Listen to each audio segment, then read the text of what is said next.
We just witnessed a WrestleMania-worthy version of WWE SmackDown, and I'm here to cover it all in place of Fritos. But first, we got to hit you with that intro. All your favorite wrestling shows rolled into one.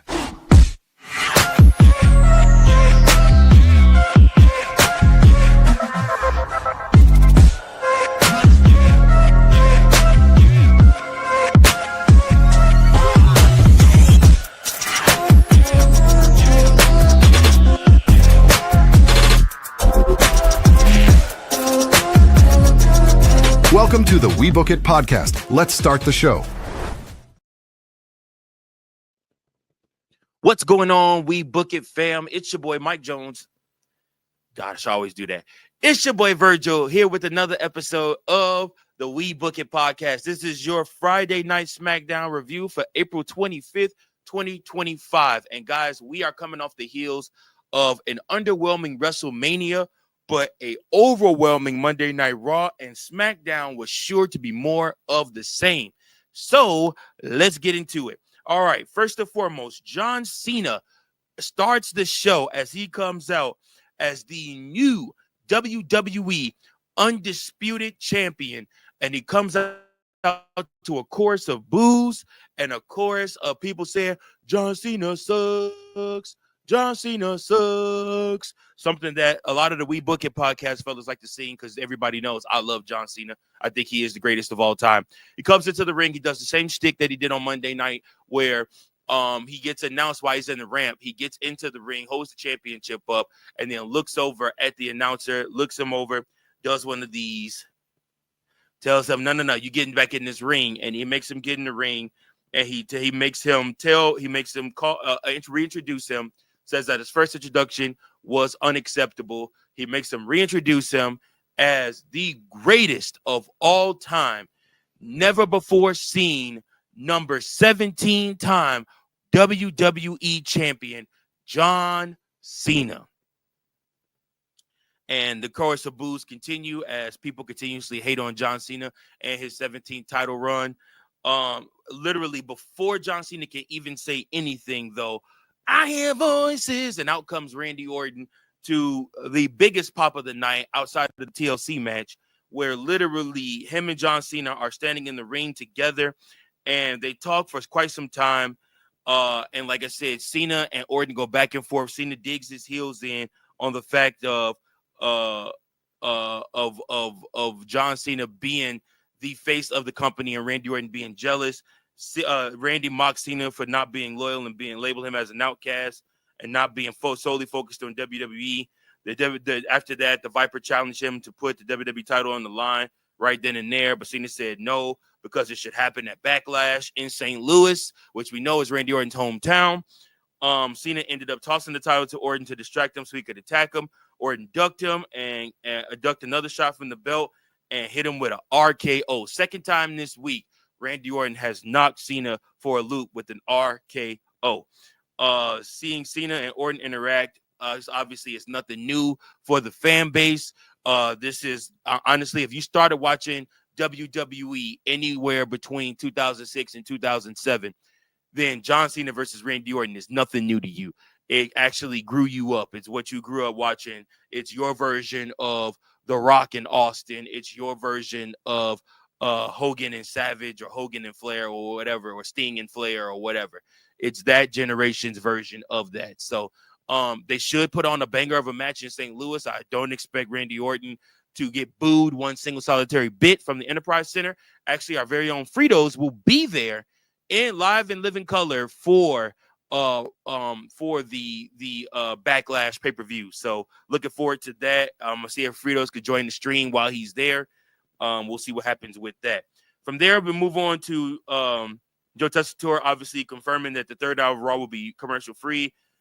Cena made WWE's new ring announcer give him the credit and whatnot.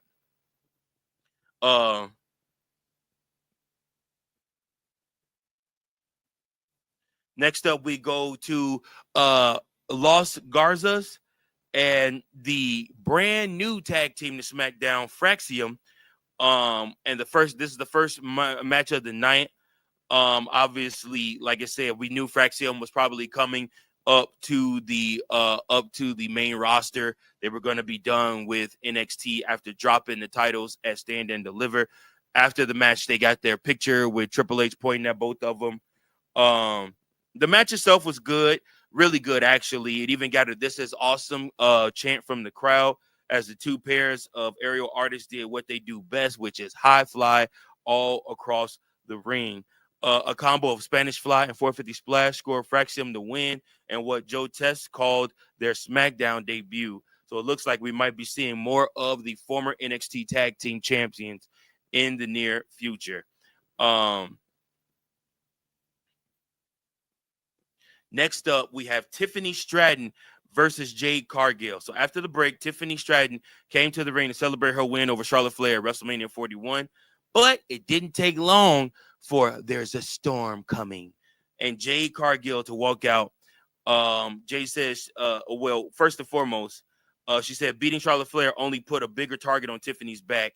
And then now she is done with Naomi. She wants a shot at the WWE Women's title. Ooh, good match, good match. They ended up agreeing to have a match right away, so a ref came down to the ring after the break.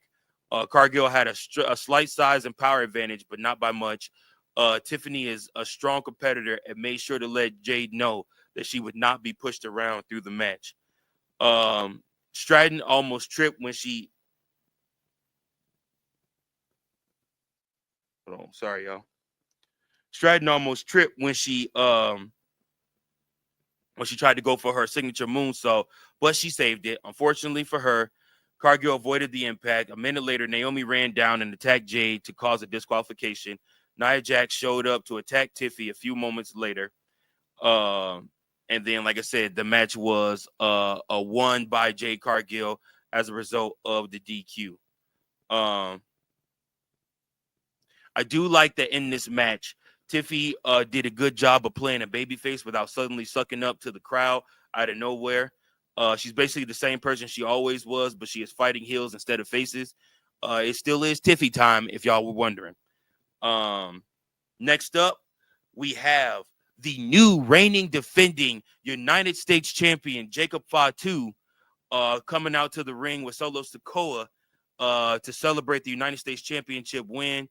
Obviously, Solo still believes he's the face that is running all of this. Unfortunately, he is not, because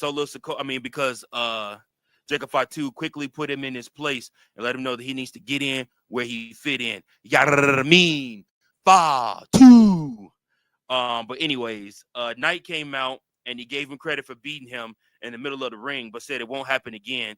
And then out of nowhere, now we had heard rumors that Drew was going to get back into the title picture, but we thought world heavyweight title picture, but it looks like he's coming after the United States Championship. Nick Aldis made a match between LA Knight versus Drew McIntyre to find out who would be the next person to go up for Jacob Fatu's United States Championship. The crowd in this chanted Fatu's name after his music stopped. It was a cool moment. The fans were absolutely loving Jacob Fatu. Obviously, guys, I mean, he's a heel, but he's on his way to being a babyface. Totally see Solo Sikoa costing him the United States Championship and them two having a brawl probably into SummerSlam, especially since SummerSlam will be a 2-night event this year. After that, we have a United States Championship match, but this time it's the Women's United States Championship. And it's Chelsea Green defending her championship against Zelina Vega. And like I said, this match was not long at all, but they worked together to make every minute of it count. And in the end, Zelina Vega is your new United States Women's Champion. And congrats to her, man. Like I said, she been going hard for a while now, and I think it was time to put a championship on her and just see how she does in the feuds. It's a mid-card title. See what she can do. See if she can make something of it, if she can make it count and make it worthy, and if she can start getting reactions from the fan and respect from the fans too, because she is a good wrestler. Zelina Vega is a good wrestler, and she has a hell of a character on her. She's funny as hell. She has a podcast and everything like that. Like, she has a really good sense of humor. She's hilarious, all those things. But again, she just don't get the TV time. So I'm hoping that this hopefully gets her the TV time. After this, Zelina Vega's husband would actually make his re-debut on SmackDown. The Miz came out to the ring, complained about how nobody respects him. He said Rey Mysterio went to someone he barely knows for help instead of him. Orton did the same thing. He said he is sick of seeing people get opportunities that he hasn't. And then next thing you know, the lights go dark. And Aleister Black arrived with his old NXT theme that brought him straight up from the floor. The crowd chanted "Welcome back" as Black stood up and took it off his jacket. He nailed the Miz with Black Mass without saying a word, and then sat in the ring as his music began to play. As good as a return as you could expect from Aleister Black. Again, like I said, him and Miz will be rivals for a little bit. This gives Miz something to work with and work on, and we'll see what goes from there. After this, we have LA Knight going up against Drew McIntyre. The third hour SmackDown kicked off with this match. And like I said, these two went back and forth. Like I said, they really had a great match. And then Solo Sikoa showed up and hit Knight with the Samoan Spike while the ref was distracted. And then McIntyre looked mad that he was about to be helped by someone he saw as an enemy. But he was unable to take advantage of the moment because Priest showed up to pull him out of the ring and start beating him up. The Archer of Infamy put him through the announce table with the South of Heaven chokeslam. Knight got in his face for causing a DQ, but both men were taken down by Fatu out of nowhere. The segment ended with Fatu standing tall. Yarmi! Fatu! So this ended in no contest.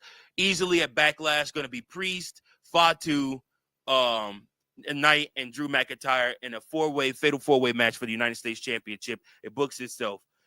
Backstage, we got a revelation that Bianca Belair is injured and we've been out of action for a little while. I expect to see her back probably sometime around Money in the Bank.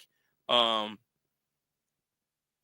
then we're headed to our main event. That's right. We have the Street Profits versus DIY versus Motor City Machine Guns in a TLC tag team title match. This match, the full match is uploaded on WWE. Go watch the full match.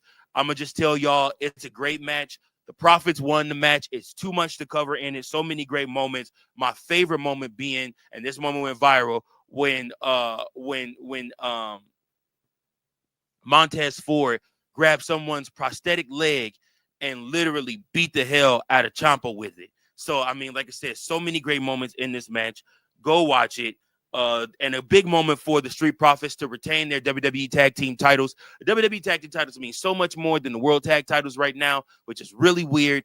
Raw needs to do a better job of getting those World Tag Team titles to mean something, but they need somebody to feud with the New Day for those Tag Team titles. So we'll just have to see who they end up bringing up to feud with them for those Tag Team titles. So that was the end of your show. Thank you guys so much for watching. I appreciate each and every last one of you. Fritos might be back next week, might not. He's getting married here soon. And on top of it, he's got a lot going on. But even if he isn't, I'll be here with you to make sure that you get your SmackDown reviews. Appreciate each and every last one of you. Make sure that you like, share, and subscribe. And until next time, keep those book and pencils sharp. We book it, fam.